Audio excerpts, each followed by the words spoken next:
Welcome to the Live, Lead, Legacy Podcast, everyone, where we explore the stories of leadership, impact, and purpose-driven work. I'm your host, Carlos Luna, and today you're in for something real special. We're pulling the curtain back on two of the most thoughtful voices in workers' compensation, Mr. Rafael Gonzalez and Yvonne Guibert, hosts of Deconstructing Comp, and I couldn't be more thrilled. You may know them for their insight and storytelling, but today we're flipping the script on them. We're going to go behind their stories, the passion that drives their work, and what legacy looks like when you're building something that's real and something that truly matters. Let's get into it.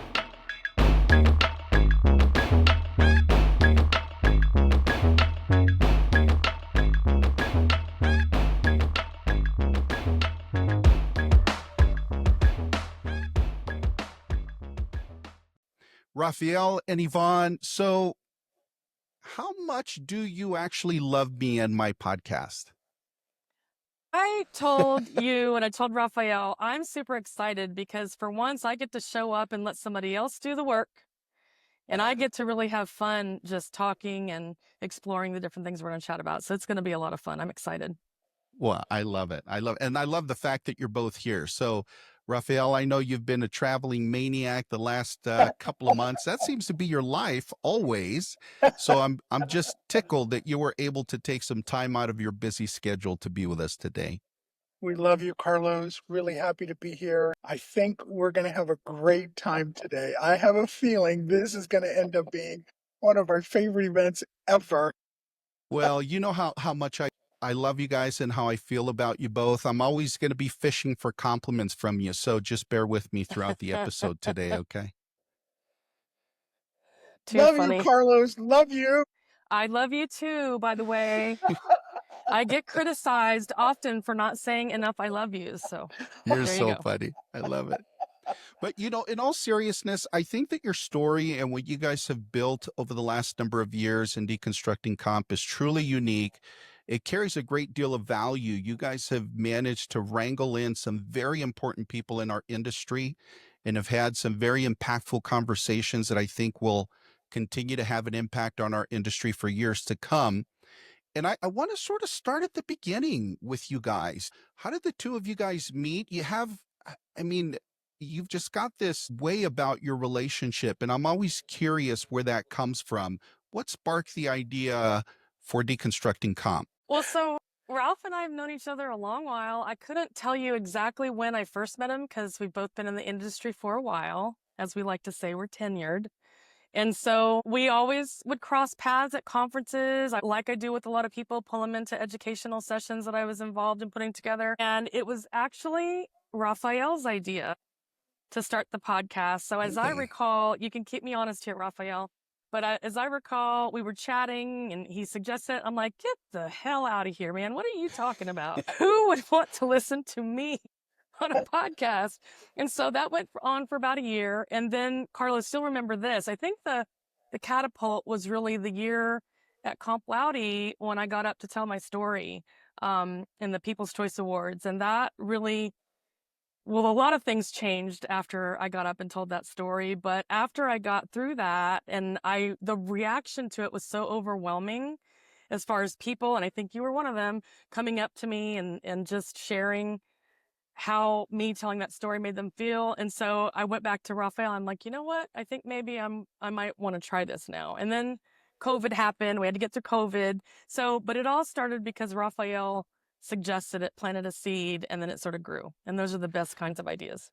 Well, I definitely want to get into a little bit of your story, Yvonne, because I know that some people have heard it, but I would love to be able to broadcast it far and wide. It's so inspirational. So definitely want to dive into that a little bit later today. But I do remember that Comp Laude event. I was definitely cheering you on just because of your journey to workers' comp. I think it's just so inspiring and compelling. But I have to be totally honest, and I have to tell you, I was a little bit bitter that I lost to you that year because I feel like I compete for that same award that year and I lost. Well, here's the way I tell the story, Carlos. There are no losers. If you recall, that that People's Choice, and, Greg McKenna did a fantastic job of emceeing that for many years. We invited people like yourself to come up, and Rafael did it too. I think Rafael, was that the same year or were you the year before? Anyway, we invite people to come up and share their personal story. And it took several years for us to get through to people and tell them, look, we don't want you to come up and talk about your journey into workers' compensation and how awesome that was, because we all know it's not really the thing that we thought about doing when we graduated college, right? We got here. I don't want to say it out loud, but I'm going to say it because that's what we all say. It was an interesting turn of events that got us to where we are into the industry, right? So nobody's a loser. Everybody's sharing their personal story. And this was an idea from David DiPaolo, who I hope we'll talk about a little bit later. He felt, and I feel, that when you open yourself up and become vulnerable and share the story of who you are, then that naturally deepens the connections that you have with people. And that's what it did for me and continues to do. So that's what it's about. You're not a loser. You were a worthy competitor that year. Oh, well, thank you. Thank you. The fact that I don't have a trophy on my back mantle actually tells me that I'm a loser, but I like your explanation better. I love it. I love it. That year, from what I remember, we actually had Mr. Bill Zachary up there as well. And I believe Marcus Torbert. Do you guys remember Marcus? Torbert, yeah. He's still in the industry, at a different capacity, but he competed that year as well. So hats off to you, man. You definitely stole the show from a lot of giants out there. So well, I feel very memorable. Honored to have shared the stage with you and everybody else. We did have a number of good stories that year. Well, listen, the name itself, right? Deconstructing Comp, in my opinion, it's a bold name. It almost feels like a mission, right? It almost feels like there's a lot of purpose and intentionality behind it. From your perspective, Rafael, what are you trying to deconstruct in comp, and why? Why now? Carlos, you know it better than I do, and I think your listeners would agree. Workers' compensation is a difficult process. You talk about something that's not easy both to understand, let alone to carry out. The process and the delivery of benefits, and then multiply that times 50, each state its own. And that was our very original purpose is, can we simplify this? Can we break it down, deconstruct it, as Yvonne has often said, in bite-sized little nibbles here, so that we can digest it, so that we can really think about each of these very different components that overall make up a very expansive, difficult, complex system. So that was always from the get-go, and we both agreed to it in its original format, that this was going to be an opportunity to educate folks about all of the complexity in our system, breaking it down one little bit at a time, if you will. I love that, Deconstructing Comp has a couple of different focuses from my perspective, Rafael, and maybe you've thought about this or maybe you haven't, but certainly one is the education to people, within our industry that work in the industry every day, but may not ever look outside of their vertical, right? They may never look outside of their little wheelhouse, if you will. And so I love that podcasts like yours is able to show the entirety that's involved in a work comp claim. And so to me, that carries a great deal of value, because now you start to show how important collaboration is in our industry. You start to show how important it is to create meaningful relationships with, your vendor partners, with your TPA and et cetera, everybody involved throughout the medical care and claim continuum. And you couldn't do that if you didn't have full visibility into the full context, right? So I love that about your show. The second thing that it does is it can potentially serve for an educational resource even for injured workers. We deal with a society, or not a society, but with a group of people within our injured worker population that these folks have no idea what workers' comp is, right? And so we sometimes take it for granted because, again, we live in this world day to day, right? We understand the nuances. We understand the timing. We understand sometimes how long it takes to go from point A to point B. But from an injured worker's perspective, that they have no idea, they've likely have never been exposed to this, don't really understand those nuances, and sometimes can become frustrated because they don't understand it. I love that deconstructing comp can also be a resource, right, for individuals like that might be navigating a claim or are interested in learning about our industry. It's undeniable, I think, when you watch the two of you guys and when you listen to your podcast, just the audible, the two of you have undeniable chemistry. And Rafael, you bring a really deep expertise, and if you don't mind me saying, the most contagious laugh in our industry, which I love. I think a lot of people, if they didn't see you but they heard you laugh, I think they'd still be able to identify who you are, which is, that's great. That's amazing.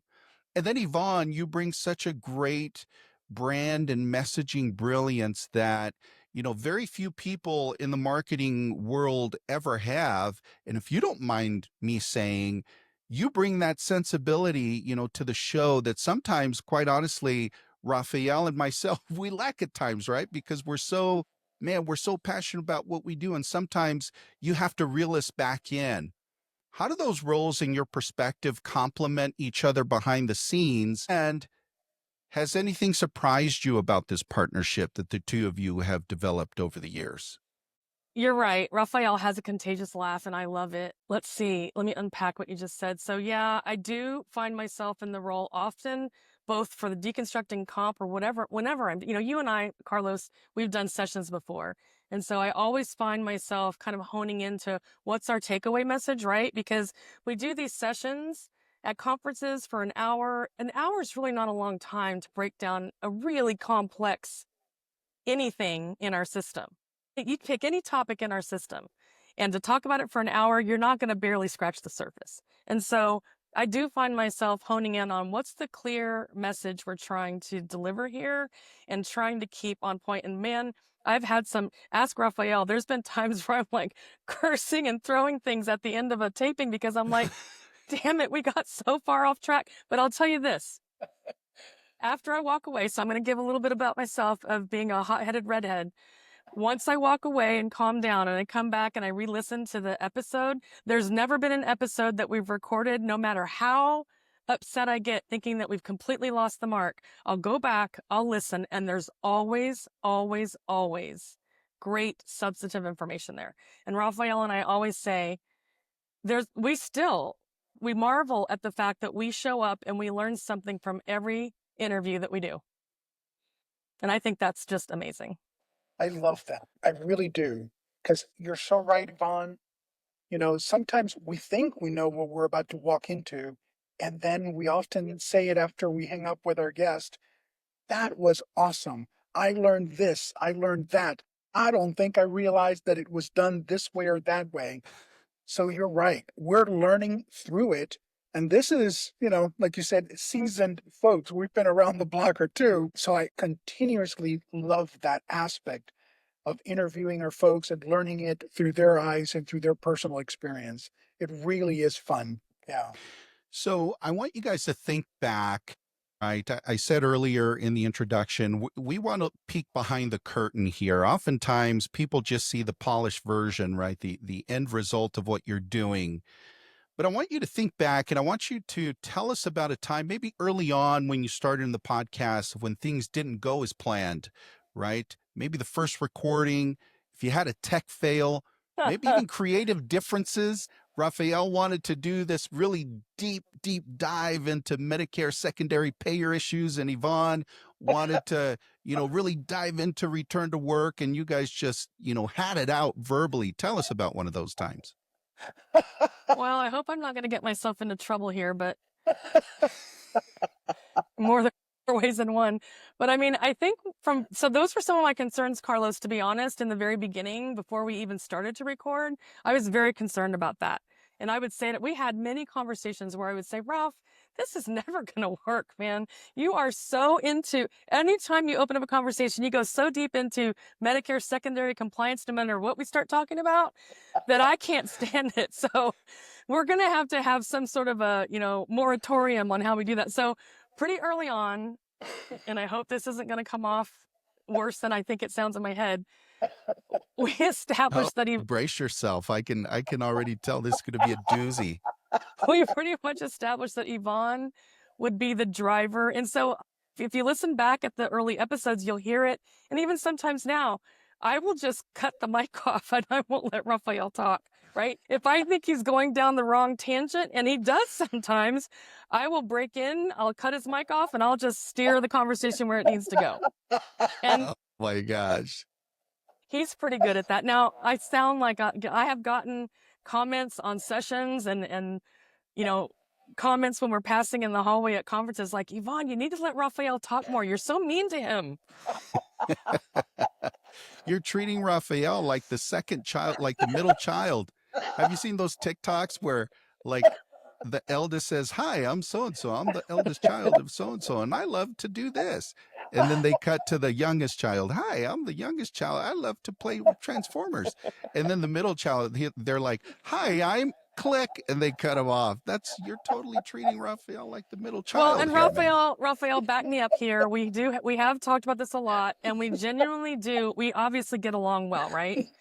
And he generally agrees with me, like, Yvonne, you were right. I was going down this tangent and I could see that you were looking in a different direction. So generally speaking, so far, I don't think I've stepped on his toes too. I get into trouble in my marriage with this. I'll just put it out there, right? My husband doesn't respond so kindly to my direction, but Rafael does. So I love it because I get it. I'm like, okay, lawyer hat on. I'm deposing my witness, and I'm going to deep it. I'm going to get it out. And Yvonne, take it easy. Come on, man. Take it easy over here. But you know what, Carlos? It works. It really does. It naturally, right? Although I must admit, Yvonne, my favorite is when folks start calling in, let him speak. How dare you cut him off? Like, yeah. That literally happened on a webinar we were doing one time. We were getting messages in real time to me saying, I was the moderator. He's like, you need to let the man talk. All kidding aside, the reason I want to explain why I'm this way, and I am bullheaded when it comes to like, I have a goal in mind and I want to get to that. That's one of the, I really appreciate the kind things you said about the marketing and how I've been able to do what I do. That is part of how I do what I do. You focus on what the end result is that you want to package, right? And if you steer off of it, it's not going to make a whole lot of sense. And so there have been times when, after a conversation, I'll say, Rafael, remember what we're doing. And here's why I do what I do. In the back of my head, every conversation that we have, I'm thinking, there are people that are new to workers' compensation that don't know what the heck's going on or can barely make sense of all this stuff that we've just chatted about, right? And I want to make it very clear for them. And I think the easy way to do that is talk about very specific topics in a very simple way and not get too far off topic. And that's the why behind it. Well, the chemistry works, the two dynamics work. I'm reminded of how my wife and I are different. And she loves to go from point A to point B in the shortest amount of time, right? She's like, let's just get to the point. Where I am, I like to take the scenic route, right? I actually enjoy driving, listening to music. I like taking life slow, and that drives her nuts sometimes.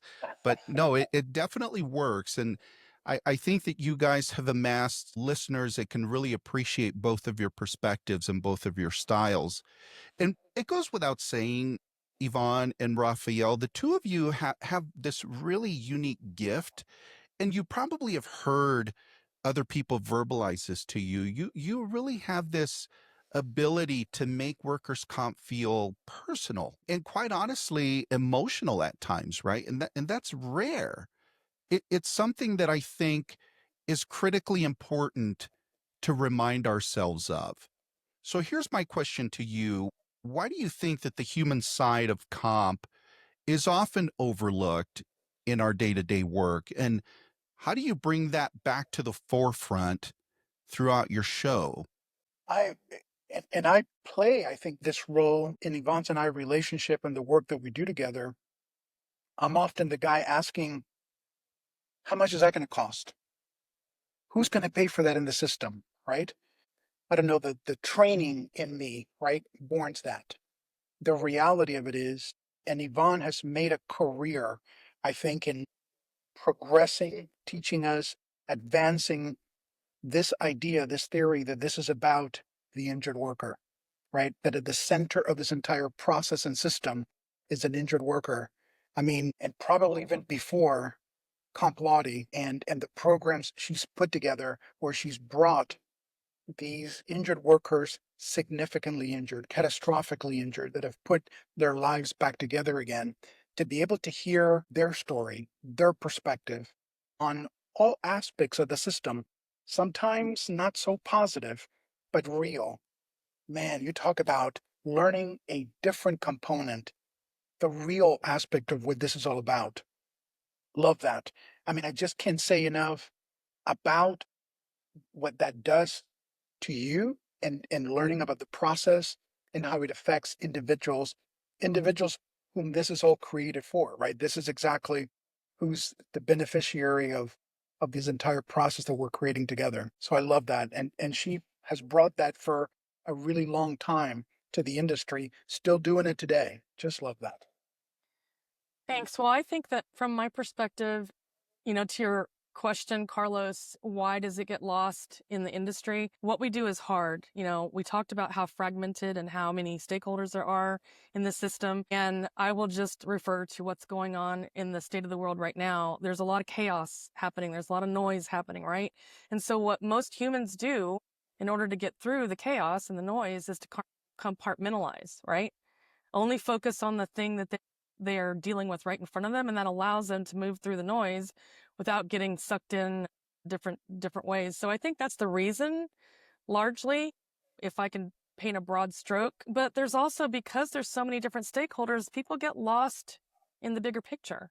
And I think that's one of the things that I feel we try to do with Deconstructing Comp is to remind everybody this is just one tiny sliver of the big picture, right? Whatever we're talking about today, whatever stakeholder perspective we're talking about today, that is only a very tiny perspective of what the big picture is made up of. And so that's why I feel it's important to pull back.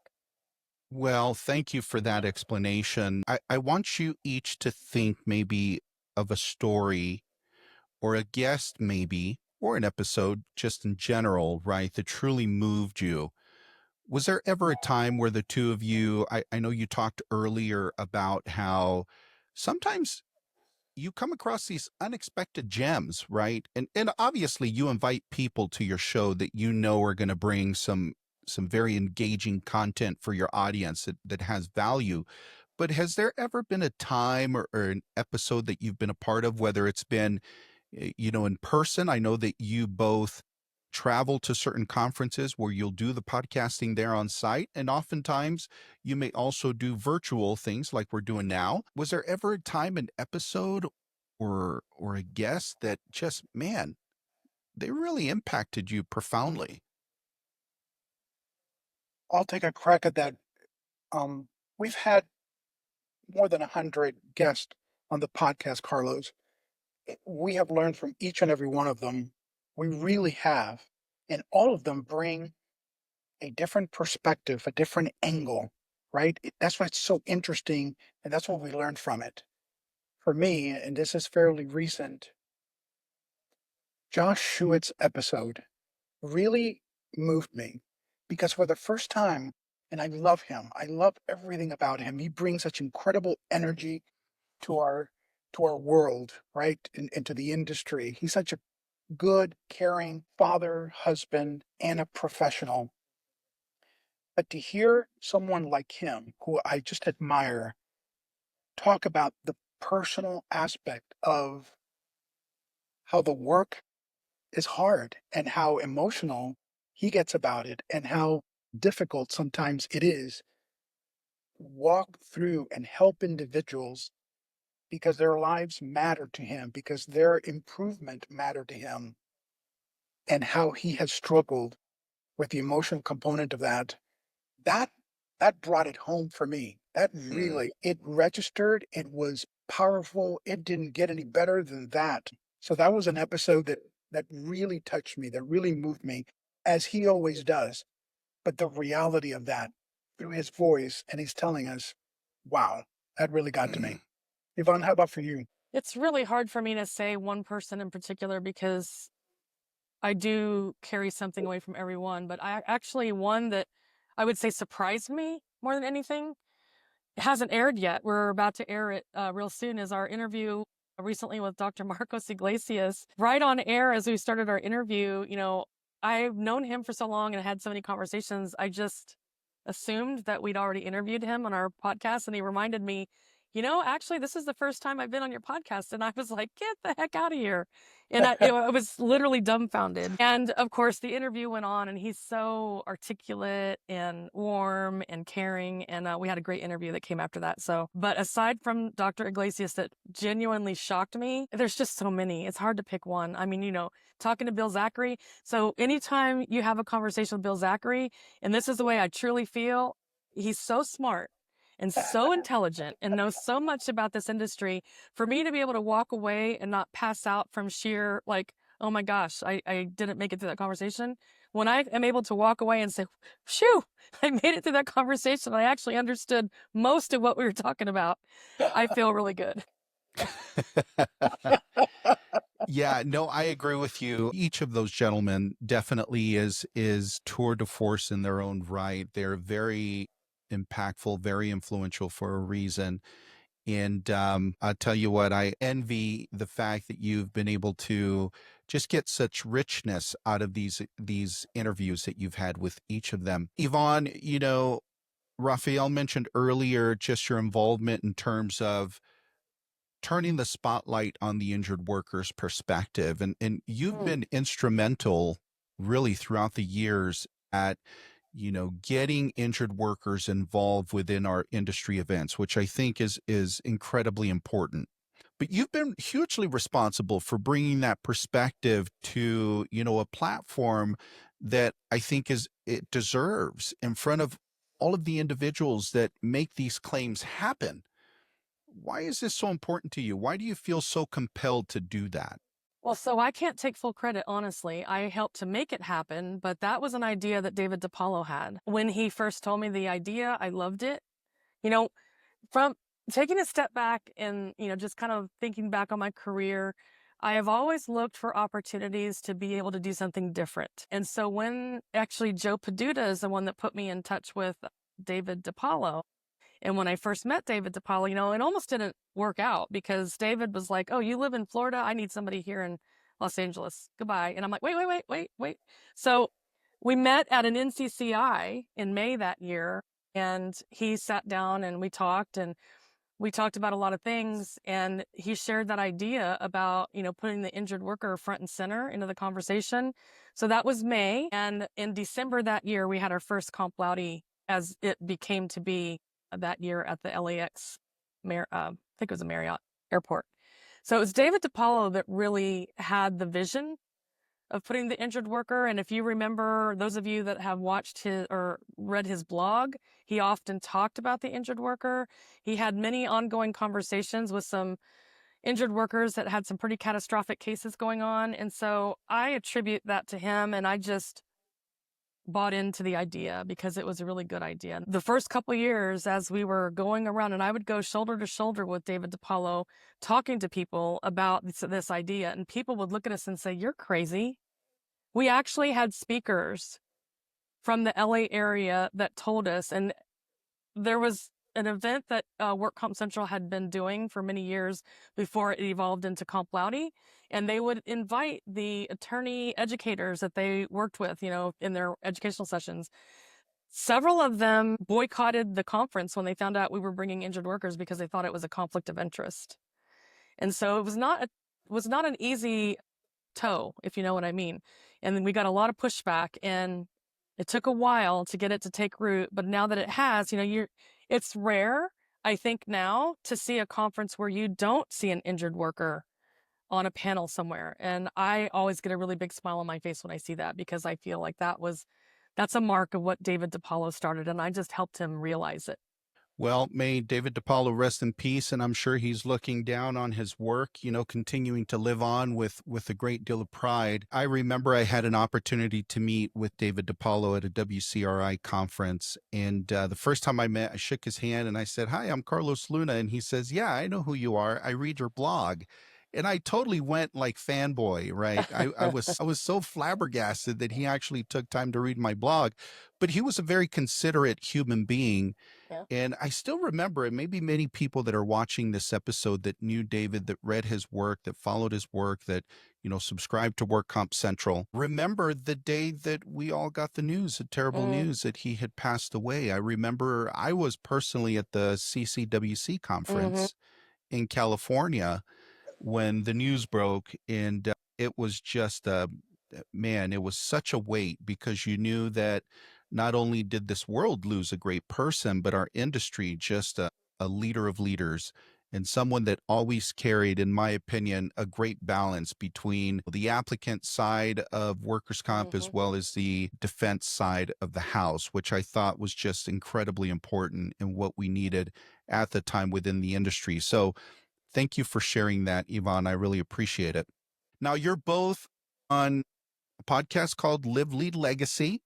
So we have to go there now. We have to talk about what legacy means to each of you. I want to hear your perspective on what legacy means from a professional standpoint, certainly as creators, right? As creators of the podcast, and then also as people. I want to hear, your thoughts about that. What do you hope to leave behind as a professional, as a creator, and then certainly as a human being? Rafael, why don't we start with you?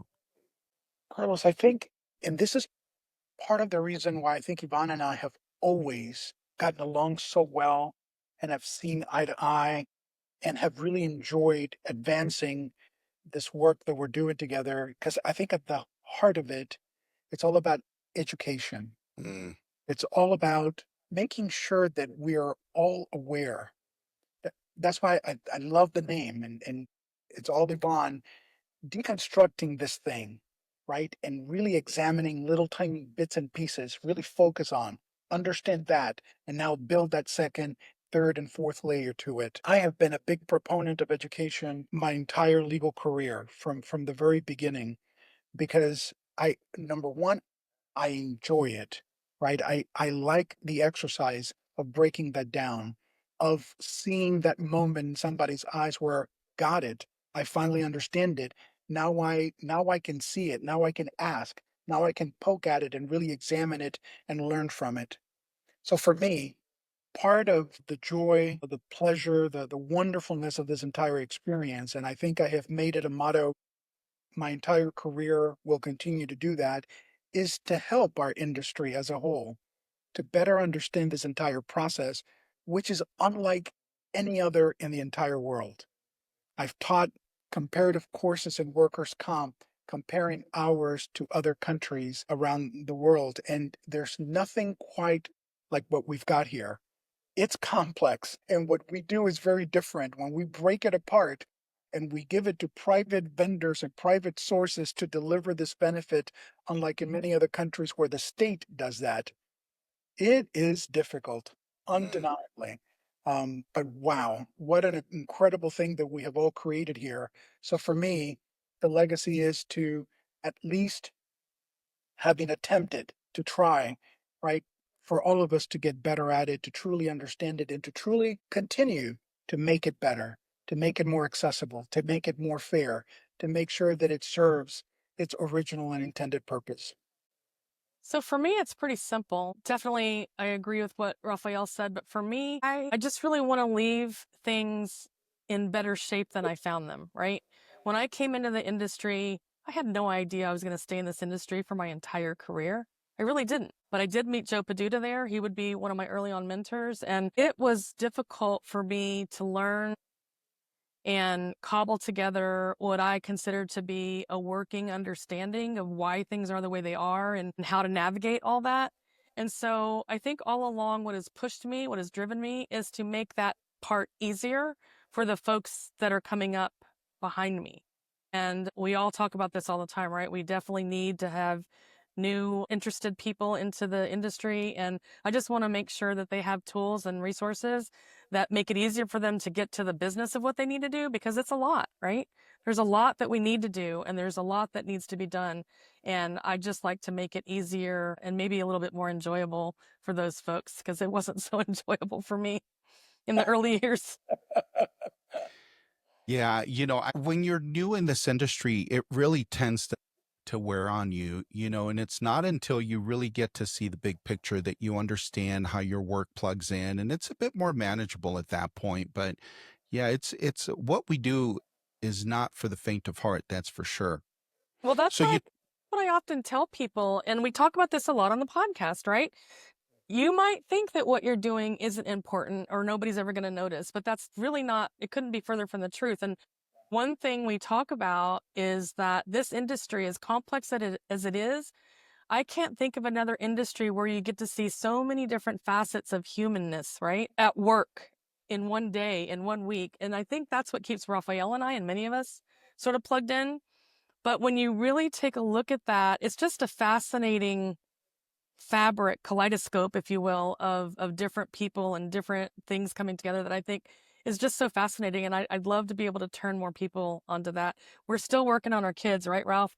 We hope that our kids will see the joy that we see. But it really is taking moments like that and just kind of looking at the big picture and saying, wow, I had a hand in that. Maybe you didn't have a hand in solving all the problems, but you definitely played a hand in making somebody's life a little better if you're involved in a claim that turned out in its optimum form. So I think that's pretty great.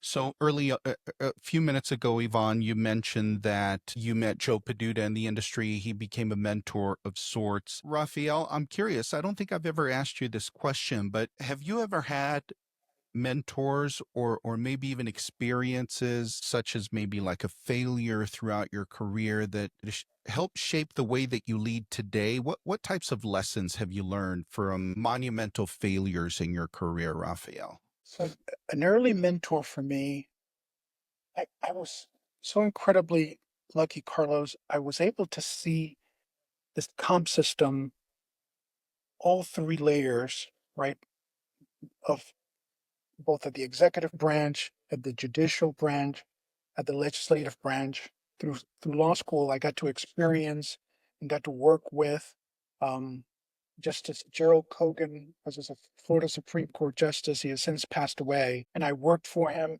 And Jewish from South Florida, up now in Tallahassee, where FSU is at, in the Panhandle, and I saw with my very own eyes his struggle. Right, there wasn't a Jewish community up there in Tallahassee. He felt so very alone, and he and his wife and the rest of the family stayed down south. So we became personal friends, and he shared with me, right, that struggle, that continuous, that nothing became easier, and the decisions and the political issues and legislative issues that would rise, to the Supreme Court and his decision-making process. He allowed me to really experience all of that through his eyes, and I absorbed it on my own. And to a great degree, that leadership of really being open, of listening, of really examining all 360 components of the issue, and the things that are in front of you matter. Listening to all of the voices matter. I've told stories publicly of sometimes, you know, I would listen in on oral arguments. I am ready to write the opinion because I think I know where he's headed. And he'd come out and they would have their own meetings independent of any of us, of the law clerks. He'd come out and say, no, we're going to go in a different route. Like, what just happened in that room? That we went from what I thought was a sure bet to this way of thinking new at a statute, a regulation, or whatever, And that was so incredible to me, right? The voice of the minority, the voice of, forget for a second the history. There's a new world and a new interpretation. That all of it matters in the decision making process. So I learned a great deal, about that and the human being that I wanted to become, right? The decision maker that I always wanted to be through that entire process. Really, really significant. As you're talking, I can't help but think how different your mentors are from mine. Here I was mentored by Fulano down the road, and You're being mentored by the Chief Court Justice of the world. But I love it. we have all Yeah. had men like that, Carlos, right? I mean, I was just blessed enough to be able to. I mean, I clerked for the chief judge of the circuit court up there in Tallahassee, and I saw a 70-something-year-old judge who'd been on the bench for more than 30 years put somebody to death, right? You talk about emotion, you talk about responsibility, you talk about significant, right? Hard to do, even if the facts warranted. Man, oh man, oh man, right? How meaningful, how incredibly lucky for me to be able to absorb that and learn from it and see it and touch it, feel it with my own, So I've been blessed in that regard to be able to have these incredible opportunities to learn from that. That's so inspiring, Rafael. And it's so critical, right, to have those roles in our lives. As Yvonne is talking about, her early on mentors, and you're talking about your mentors, I can't help but think of the people that have helped impart wisdom on my life, right? Sometimes we just need people that have lived longer, that have done more, that have a lot more experience to reel us in a little bit and give us wisdom, right? We think we have a lot of head knowledge up here, which is great and it has its own value, but there's nothing like getting that wisdom from people that, again, have lived longer, have done more, have experienced more in life and in their career to reel us in and impart that on us. From, a professional standpoint, how have the two of you been intentional about lifting others up in that capacity, right? Do you have people that you mentor yourself? Are you looking for people that you can impart that type of wisdom on? Tell us about your sense of value as it pertains to those types of relationships, mentoring the next generation coming into comp. I'll go first, but I want to kind of wrap up with something I had meant to say earlier. So when it comes to actual mentors, and I'm going to get a little ethereal for a moment, Carlos, I hope that's okay, but you'll understand why, because you were at the talk that I gave at that comp body that year. So since that year, I have learned to look to my younger self as a mentor and also to my older self. I do a lot of meditation, and I actually have a very good relationship with my older self. I know that sounds a little bit woo-woo, but we all have what we need as far as guidance within us.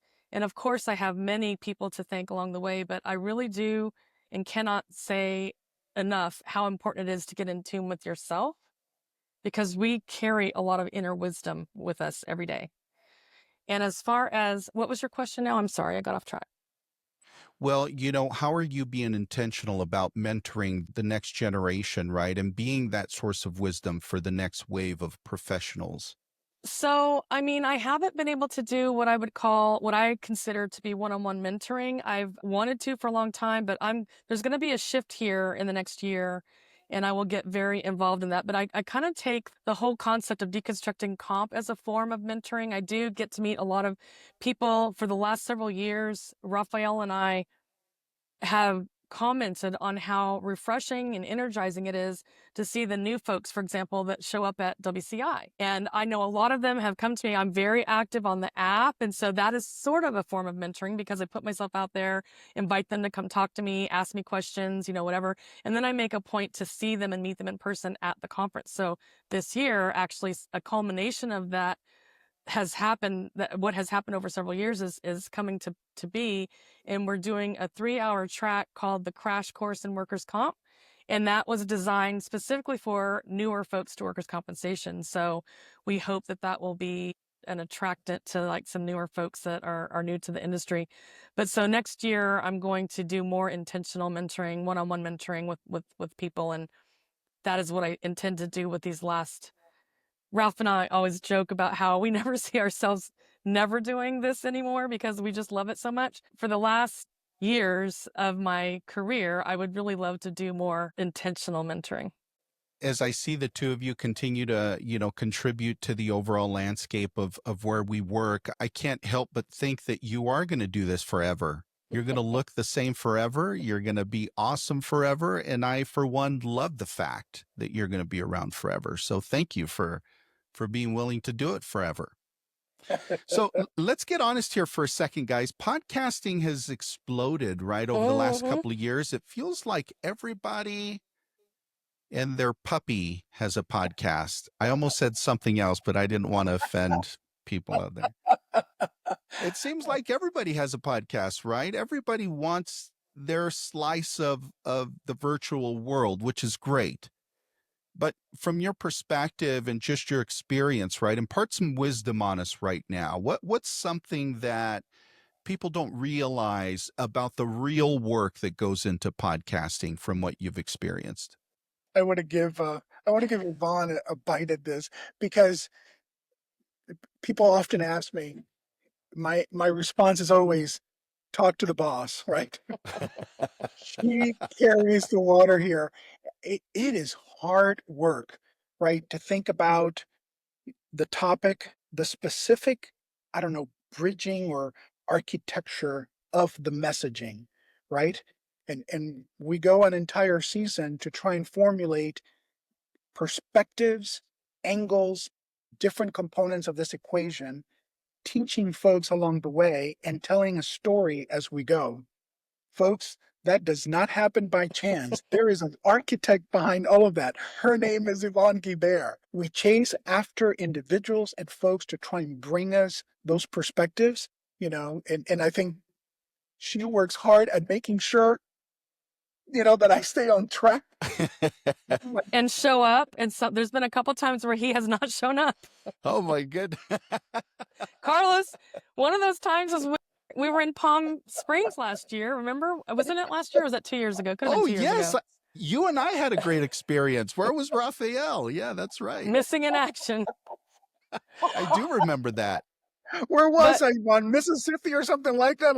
I don't know. See, he conveniently forgets. You weren't even in the same state? I wasn't. He conveniently forgets to tell me that, oh, by the way, he's catching a 5 a.m. flight to go to another state when I have guests lined up.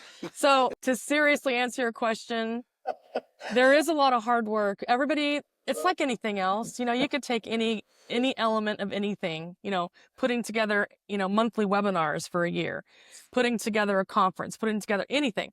Everybody looks at the finished product and says, wow, that's easy. I can do that. And many people can. I'm not trying to throw shade on anybody for thinking they can.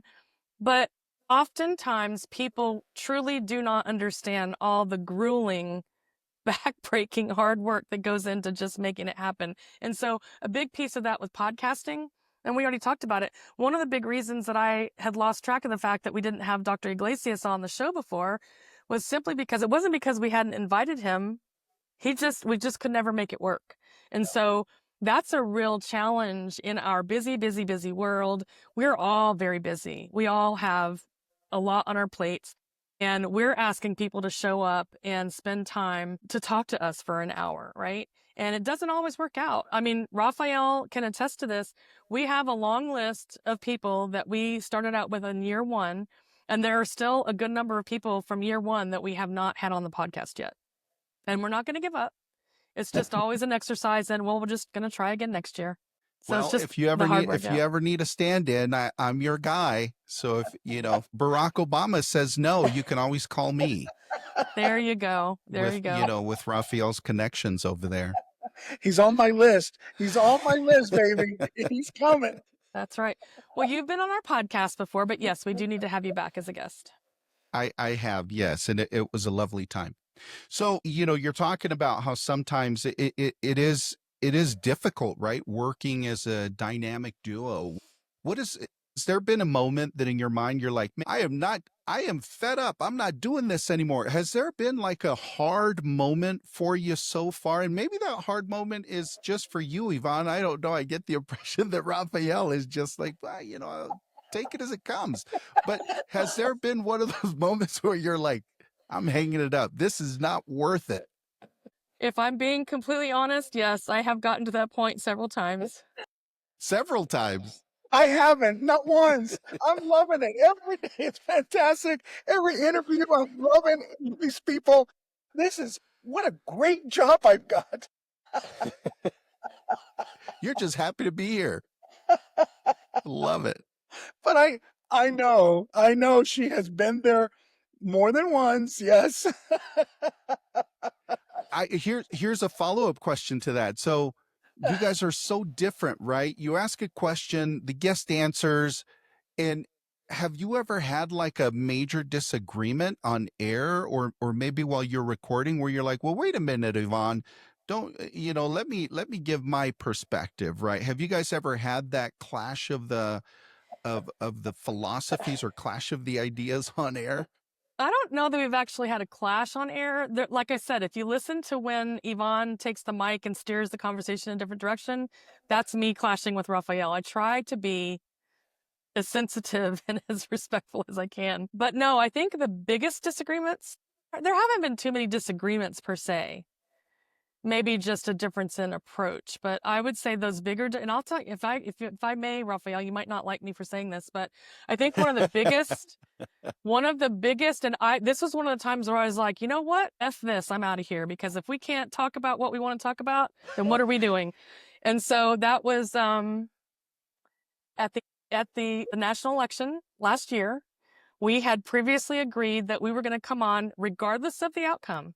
Mind you, I did cover my bases before the day happened. And I was kind of like already dealing with reality, as I often have. You can ask Joe Paduta about this too. And I said to Rafael, regardless of the presidential election outcomes, I'd like to do a recap the day after. He's like, yeah, sure, absolutely. He was so confident it was going to turn out a certain way. And so the day after it happened, he wouldn't. He's like, I'm not doing that. I'm not showing up. And I was mad, Carlos. I mean, mad. I was spitting fire. I'm like, you've got to be kidding me. That red hair has never been redder in your life. I was so incredibly hurt to the core. I was so, I don't know, beyond despair. I just was not ready to put all of those thoughts and all those feelings, out publicly. She was way better prepared. I just kept thinking it's something else was going to happen. And instead, here we are. Well, so I think he was afraid that he wasn't going to be able to contain himself. And Yeah. so part of what I was getting at as a mentor, a coach, whatever, is like, look, and this is what I think is interesting, that experience that I had going through the Comp Loudy talk and all that was a raw conversation. And I had to get in touch with some very raw parts of me. And so I think my point that I was trying to get at, and I still think we should, of course, the moment has passed now, but I think that's one of the things that is wrong with us in our society, is that we have gotten so protective of our inner feelings and our inner thoughts that we just don't want to allow them to come outside. And there's a lot of reasons for why that happens, right? But I have always been that person that's like, look, if we can't talk it out, I am that person that'll be like, okay, you don't agree with me? Help me understand why. I want to understand why, because I think our society is better when we can have two people that don't see eye to eye talk and understand that they have completely different views, but they can still have a beer together or a coffee together and still be okay as people. And that's what we've lost. And I wanted to kind of get to that, but it was not a good few days for us. I love that, Yvonne. I'm looking forward to the Deconstructing Comp episode about politics and religion now.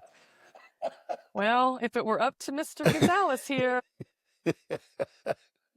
I just have to give myself enough time, Carlos, enough time to, okay, I think I can communicate in public, I'll tell you what I think it is, and maybe I'm misdiagnosing this, Rafael, and we're picking on you right now, so please bear with us for just a second. I think what the crux of the issue here, Yvonne, is Rafael is just so well put together. I just want him to get unraveled just one time, right? Like, and get it on air just one time. I just want him to say a cuss word, or I want him to, you know what I'm saying? I think it's so awesome that he's just wearing a polo today. He's not wearing a suit and tie, which is amazing. Right? Normally he would be wearing a suit and tie. It's But true. I want him to like get unraveled just one time, I can't believe Medicare wants this. Bleepity bleep bleep. Well, so that's what I'm saying. I think you're right on the money, Carlos. And that's what I'm talking about. Like, I owned my hot messness a long time ago. And I will be the first to say there are times that it's not pretty. I'm a redhead, right? There are some things that people need to know about being with a redhead, whether it's in a relationship or whether it's just in a business relationship. We are very hot-headed. We're very passionate, and we believe strongly about our convictions, right? So it might look like a volcano is erupting in one moment, but what's really cool about being a redhead for most of us is it passes really quickly. And so we get it out of our system, and then the calm follows the storm, and then everything else that follows is usually pretty good. Well, there you go. See, there you have it, Rafael. It's not a volcano. It's just her hair. But he is not so open to allowing his, like, I know his personal side. Like, I've seen it many times, but and I get it. Like I said, in the industry that we're in, it's a very conservative industry. And that's why I say nobody is more shocked than I am that I'm still in this industry after 30 plus years. That is so funny. Well, we're going to try and have to make it happen, because I think that's going to be such a sight to see Counselor Gonzalez just lose it one time. That's going to be amazing. That's going to be a day for the books. So is your creative process like, who's the idea person in the duo? Is it the two of you? How does that process work? And then who's the editor? Who decides like what ends up actually getting published? Is that also something that you both collaborate on, or is that one of the two of you? How does that creative process look? Look at that look.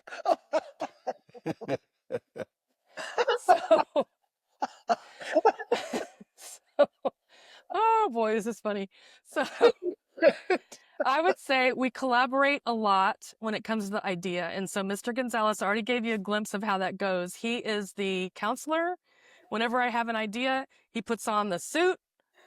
Okay, Miss Guibert, tell me why this is important and why do we have to have it? So like, he brings out all the guns and usually pisses me off royally when I'm trying to get to something that I really want to do and he's trying to poke holes in it. So that part is very collaborative, and it's actually a very good process because it helps me flush out my real feelings about where we need to go with that topic. And it's more of a cathartic way to get to what's at the bottom of it. As far as editing and all that good stuff, we'll talk at the end of every episode and say, hey, this was good, that was good. But editing, I usually take out the transcript and I'll go through and I'll edit down to what I think needs to be the final. And that's how that goes. Got it. So is there ever a time where you're like ready to record or ready to have this live stream? You've got, a pseudo script, maybe a run of show, right? Is there someone that's like, hold the presses, we have to include this? Like, is there a last minute tweaker that usually like raises their hand, and who is that? The story of everything that we ever do is like that. I mean, like he said earlier, we'll have like, we don't script. That's one thing. We don't ever script. We basically talk about, you've been a guest before, so you've gotten here's the few questions, and we give you an opportunity to tell us what you want to talk about, like, the focus. There's always, without fail, something that takes us off track into some area that neither one of us thought we were going to go. And so we usually try to roll with it. So as we look ahead, guys, and, into the future here of Deconstructing Comp, are there any big conversations or any guests that you're dreaming about? Obviously sky's the limit, right? Who are you hoping to land, and what big conversations are you hoping to have? Oh my gosh, like I said, we've always got a big list of people that we'd love to have. I don't know that it's like what is one, like, man, this is just, I'm willing to die on this hill, Rafael. Like, what is that one conversation that you need to have before, forever comes? Like, I don't know that we've got that. Do we, Yvonne? Because Carlos, we really do. We try to be cognizant of what's happening today. What are the issues? What's in front of us? What can we see down the line here that's going to cook up, in the next 6 months, 12 months? And we try to be really good about, can we bring multiple facets, components, visions of that issue? So we try to load up and do those invitations early enough, because as Yvonne already indicated, people are busy. So sometimes trying to get them in the order which we want them is impossible. But we really try to be true about what is going on in our industry, what's happening. Let's talk about what we're all struggling with, if you will. Yeah, so I think from my perspective, sure, there's always folks that we wish we could get on, but we've gotten pretty good at understanding. Again, like I said, everybody's busy, and it's a lot to ask somebody to set aside an hour or hour and a half to prepare and come on to talk. So I think the way we've started looking at it, and especially now that we're into what we call our educational focus, is we're more concerned with perspectives. So like making sure that we get a broad range of perspectives. So like self-insured employers, carriers, TPAs. We didn't get too much into that this year. We had a couple of carrier folks on this year, but next year when we get a little deeper into it, we'll bring more of those layers in, like, third-party administrators. I'd love to have Greg McKenna. I haven't, I've lost touch after Complexity has kind of gone by the wayside. I haven't been able to keep up with him much. Love to get Kimberly George and Mark Walls on the show and talk to them. But as far as like getting specific people, we know that's difficult. So we really focus more on the perspectives. I think that that's very smart, right? Because I think the perspectives will remain. And for the most part, we have some perennials in our industry, but that perspective, I think, is going to be always there. And so if you can tackle it through that lens, I think it's always going to be relevant. I think that's really smart for you to do that.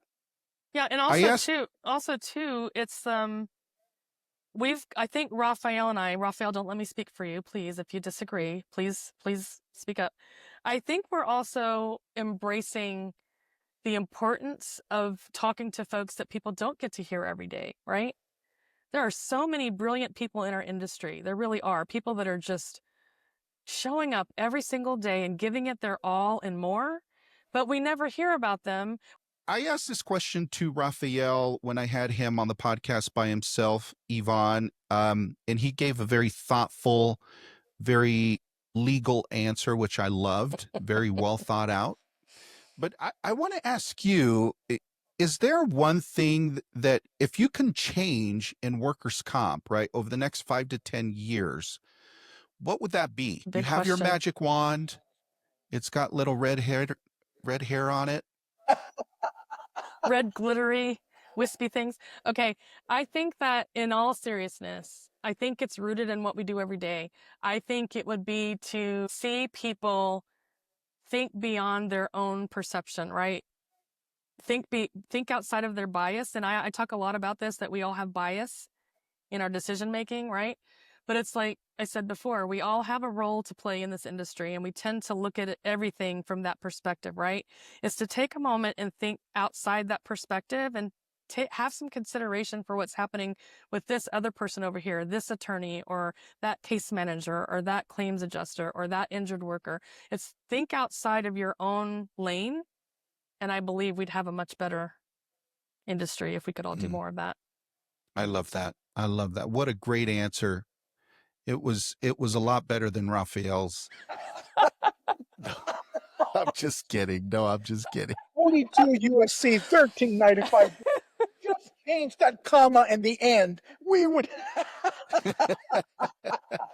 Oh my goodness. He's losing it. He's losing it. Yeah, he's getting unraveled. No, I'll tell you, I love the idea that you guys are so intentional about bringing up new talent, about mentoring them, fostering them, coaching them. If there's somebody that isn't able to get to you, right? And you're both very, very accessible, which I love about you. But if there were somebody that's watching this podcast that hasn't had access to you for whatever reason, and they want to use their voice, right, for a meaningful cause in our industry, but they have no idea where to start, what type of advice would you give them? Oh gosh, I would say just do it. Just do it. I mean, go start doing it, whatever medium, whatever. Because like you shared, we chose podcasting. This year, we're just breaking into YouTube, right? We're starting to share our videos, which I think is hysterical. So if you really want to see all the behind the scenes craziness, go out and look at Deconstructing Comp podcast on YouTube. But I think that, we've seen so many people lately. For example, I'm going to talk about Sandy Avina. I think she is amazing. And I don't know exactly how long ago she started putting out her little instructional videos that kind of take risk management and break them down into interesting stories. It's brilliant what she's doing. And she's doing what a lot of the young folks are doing. They're just taking out their phone, talking to their phone and putting, some nice visuals behind it.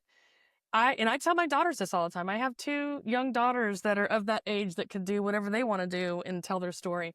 So it really is decide what your message is. Like, where do you want your voice to land? And then just start doing it.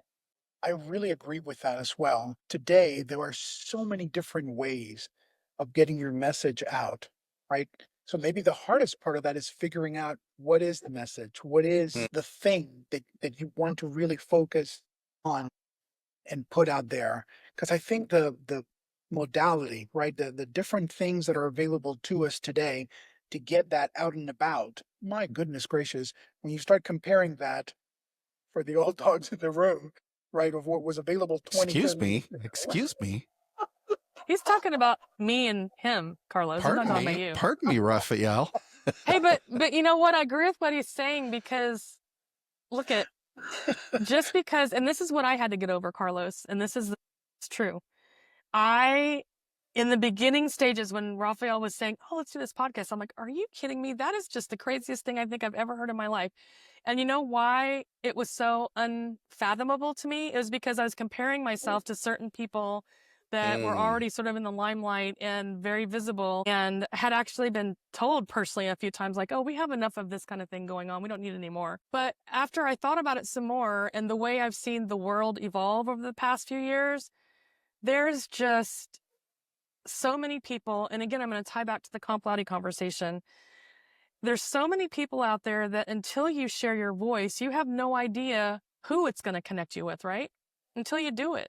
And so you might not be every person's cup of tea, and that's okay. You don't have to be every person's cup of tea, because there are so many choices in this world today. People are going to go where they want to go.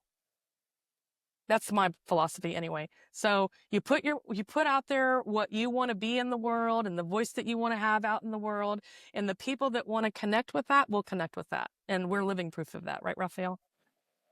I'm so proud of you, Yvonne, because you're absolutely right. And you have been honest and true to that, right? There was a point in time where you were afraid, and then you weren't. And since then, you have been a beacon of that, right? And I'm learning from you, right? Because there are moments where I get shy about sharing really deep personal things. And all I have to do is look at my partner and say, she's done incredible things, brave things, right? Allowing herself to truly be vulnerable and open and completely honest about, personal events as well as professional stuff. Pretty amazing. I think it's an incredible transformation that I don't know that either people knew or could appreciate, but as we have worked together through all of this, it's really a remarkable to have watched her do all that she continues to do.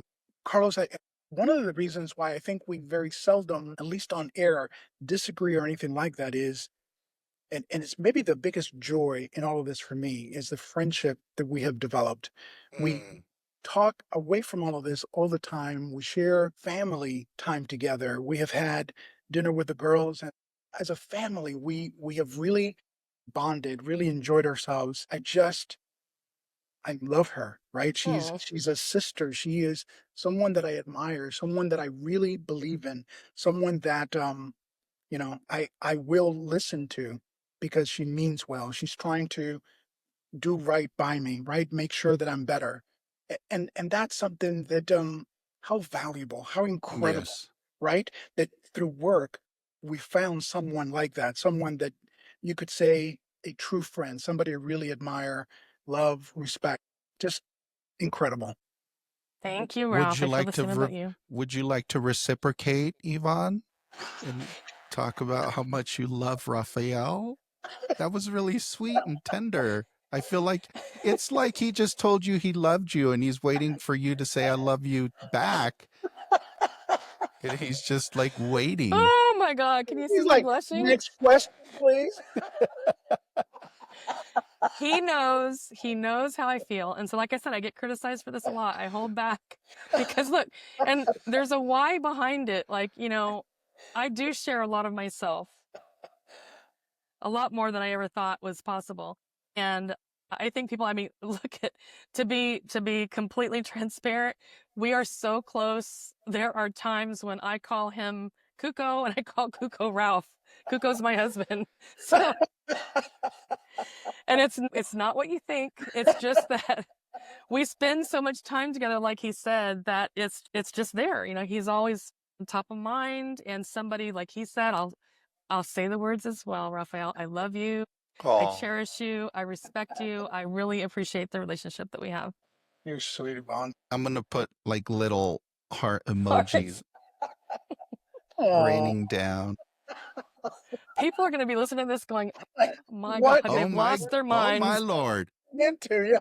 So as we're winding it down, guys, as we're landing this plane, I'm going to shoot, and this is totally like unexpected. I didn't send these to you on purpose, but this is some rapid fire stuff, okay? And I want you guys to say the first thing that comes to mind, all right, at the same time, okay? You guys ready? I think so. Rapid fire, like, okay, you got to just, okay. Let him have it. All right, here we go. One word to describe the comp industry today. Complex. Oof, my gosh, Carlos, you're testing me already. That's not rapid, Rafael. Do you see what I'm working with here? Yeah, if that doesn't describe the entire relationship, I don't know what does. Una palabra. Una palabra. Una palabra solamente. Estás loca. Una palabra solamente. Es todo. I don't know, fluctuation. It's changing. And he's still going. Okay. All right. Let's move on. Next question. Ready? Here we go. A book or podcast that shaped your thinking. Book or podcast that shaped your thinking. Deconstructing comp, for sure. Very good answer. Brene Brown, so many books, but one of Brene Brown's books. A dream guest that you haven't landed yet. Again, nobody's off the table here. Dream guest that you haven't landed yet. Barack or Michelle Obama? Obama's, yeah. Obama's, of course. Here's a very important question. Coffee or tea while you're recording? Café says a con lot leche, about you. baby. Café con leche. Coffee. I love it. One legacy you hope your podcast leave behind. One legacy you hope your podcast leaves behind. That we can have fun through learning, through all of that fun, right? Let's laugh at ourselves. Let's really enjoy each other. That's one word, right? No, I'm going to stick to the one word rule. Inspiration. Oh, I love that, Yvonne. Yes, yes. Well, guys, Rafael, Yvonne, thank you guys both for spending the last hour and a half with me and having such a blast and really giving us a peek behind the curtain into how you create such amazing content and how dedicated you are really to making a difference. So thank you both for doing that. Thank you for having us. Was it really only an hour and a half? It felt like a week. I don't know. I don't think that's a compliment, is it, Rafael? Carlos, I loved it. I thought you were the best podcast host ever. Come on. Carlos, you were amazing. Great to be with you. Thank you so much for the invitation. Really appreciate it. Thank you. I'm gonna cut the other out and I'll just leave the latter in. And thank you to the listeners for listening in and being a part of this experience with us. If you found value in today's conversation, please share it with a colleague, a mentor, or someone that is new to the space. Be sure to check out Deconstructing Comp wherever you get your podcast from, and we'll be sure and leave a link in the description of this podcast for sure. Until next time, live boldly, lead with purpose, and leave a legacy that matters. Thanks again, guys. Thank you, Bye. Carlos. You're the best.